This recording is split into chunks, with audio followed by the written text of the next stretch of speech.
Welcome to another deep dive. Today, we're getting into a really complex situation that's been making waves everywhere. The latest escalation between Israel and Iran, and of course, the major role the U.S. has played. We've got a whole stack of sources here: geopolitical takes, detailed military reports, economic impact studies, you name it. It really is a multi-layered situation, action and reaction. But what we're aiming for today is to kind of cut through that noise and maybe reveal something a bit surprising. Despite these huge military actions, Iran's nuclear program seems, well, resilient. And their missile tech, that might be shifting the power balance in ways we didn't expect. That's a really critical point. It opens up new avenues for influence, challenges, alliances, economies, way beyond the Middle East. Exactly. So let's unpack it all. We'll trace the timeline, look at the specific military stuff, the strikes, then figure out where Iran's nuclear program actually stands now, and then kind of zoom out, see those bigger geopolitical and economic ripples. Sounds like a plan. Should be interesting to connect some of those dots. All right, first up, the timeline. Our sources are pointing to around June 13th as when this latest round really kicked off. Israel launching a surprise attack, hitting dozens of Iranian targets, nuclear and military. And Iran didn't wait long. Their response was, well, massive. Something like 550 ballistic missiles, plus about 1,000 drones aimed at Israel. Wow. So what was the immediate fallout from that initial exchange? How did that set the stage? Well, that's when things escalated further because the U.S. stepped in. Right. That was Saturday, according to our sources. Major U.S. airstrikes hitting three key Iranian nuclear sites: Fordow, Natanz, and Isfahan. And Fordow, that's the one deep underground. Exactly. Reports say it was hit by a dozen bunker busters. These are bombs made specifically to penetrate deep targets. Happened around 2:10 a.m. Iran time. The UN's nuclear watchdog chief, Rafael Grossi, he apparently expected very significant damage there because it's so fortified. And Isfahan. That site was reportedly hit by Tomahawk cruise missiles fired from an Ohio-class submarine, interestingly enough. Okay, but then Iran hit back again, almost right away, on Monday. Yeah, another counter-retaliation.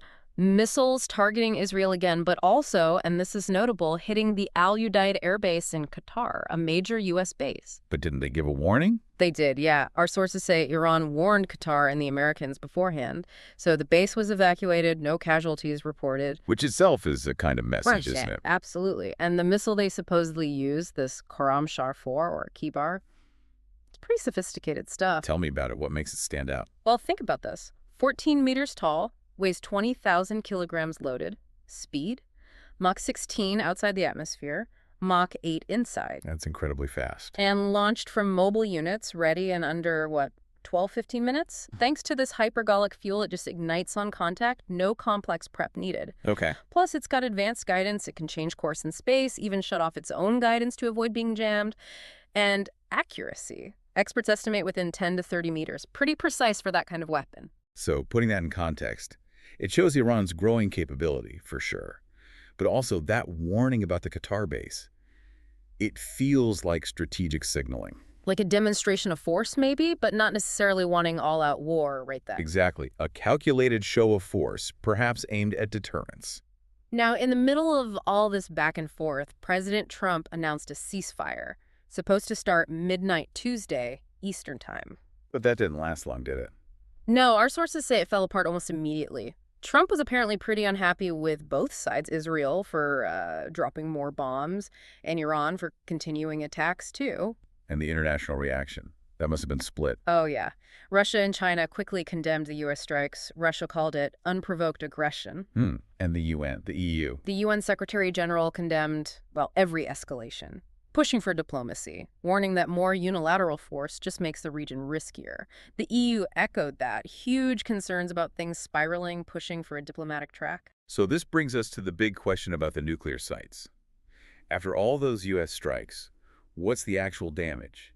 Did they succeed in destroying those capabilities? Right. How effective were those bunker busters and tomahawks? Well, the picture we get from the sources is nuanced. For one, the Iranian Red Crescent reported no deaths. That suggests they evacuated people effectively in advance. Okay.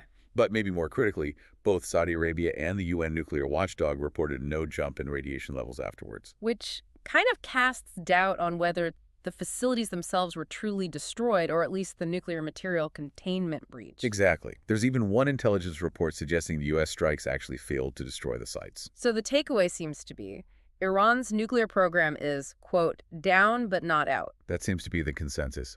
And the really crucial element, the uranium they've enriched to 60% purity, which isn't that far from the 90% needed for weapons. That seems largely intact. 60%, that's very high enrichment. It is. And then there's this whole other layer, hidden capabilities. What do you mean? Well, satellite images from days before the U.S. strikes apparently showed trucks moving enriched uranium away from one of the targeted sites. Oh, really? So they moved it. Where to? That's the million-dollar question.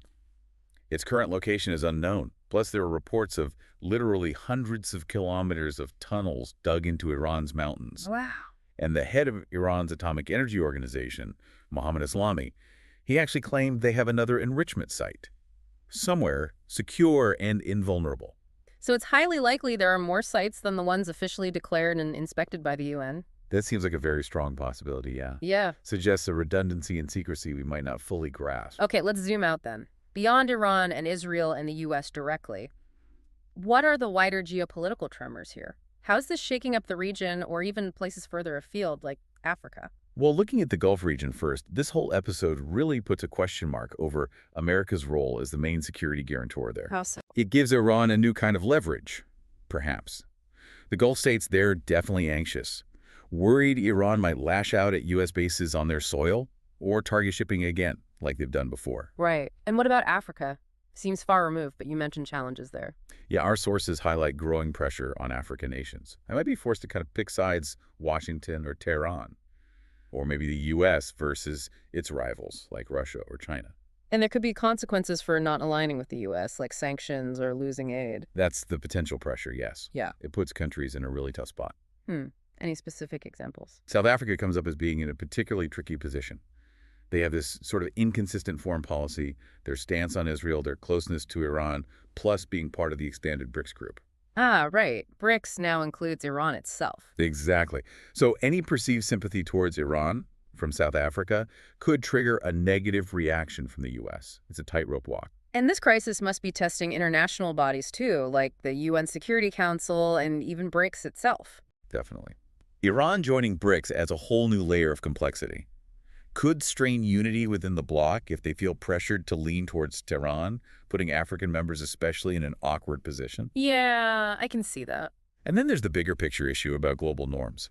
If Iran decides, forget nuclear restraint, what stops others in the region from doing the same? An arms race. Precisely, a regional arms race with potentially global consequences. And for Africa, which has generally been a strong voice for nuclear disarmament, that would really weaken its standing in future arms control talks. It sort of boils down to a fundamental question, doesn't it? Are we moving towards a world governed by international law or just raw power? That's a stark way to put it, but yeah, it threatens the framework that's supposed to protect smaller states. Okay, let's pivot to the economic side. Global uncertainty like this. It usually causes a flight to safety, right? Money flowing into perceived safe havens like the U.S. dollar. That's the typical pattern, yes. Yeah. The dollar tends to strengthen, which, conversely, often weakens currencies in places like Africa. And oil. Given all the drama, how did the oil markets react initially? Surprisingly, they were quite restrained at first. Brent crude actually fell below $75 a barrel, WTI below $72. Really? Why?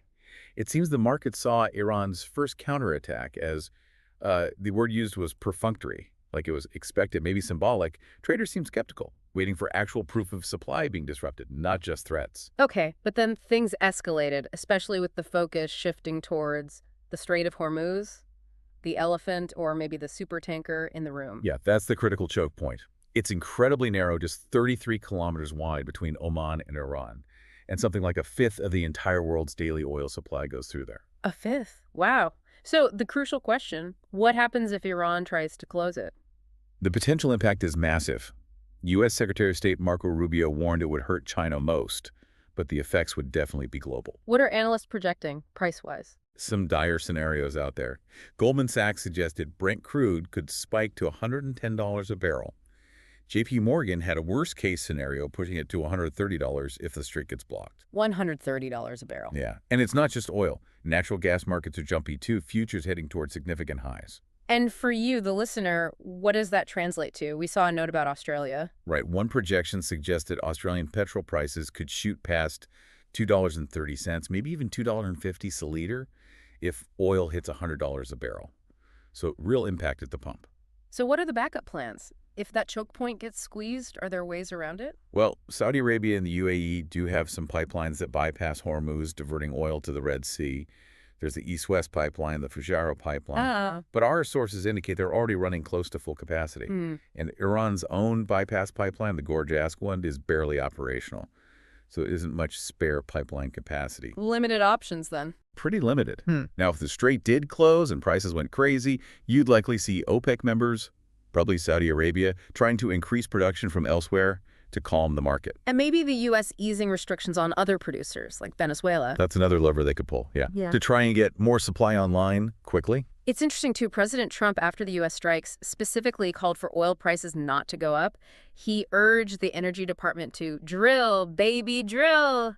Keep that supply flowing. Keep prices down. Shows just how politically sensitive and economically crucial those energy prices are, especially during a crisis like this. Leaders are watching it like hawks. Wow. Okay, what a deep dive that was. Into a situation that's still unfolding, really. We've covered the military chess moves, the advanced tech, The missiles, yeah. the whole fragile state of nuclear diplomacy, and these huge ripple effects, global power, your petrol prices, everything. It really does underscore how interconnected everything is, doesn't it? Global security, energy markets, international relations. You can't pull one thread without affecting the others. Understanding not just what happens, but why it matters on all these different levels. Exactly. So, for you listening, what's the takeaway? Maybe consider this. We're bombarded with information about conflict, global tensions. How do you tell the strategic maneuvering apart from just, noise or bluster? And how do you spot the impacts that will last versus the ones that are just temporary market jitters? This isn't just about missiles and oil barrels. It's about the architecture of global stability, how nations project power or try to protect themselves. And maybe something to mull over yourself.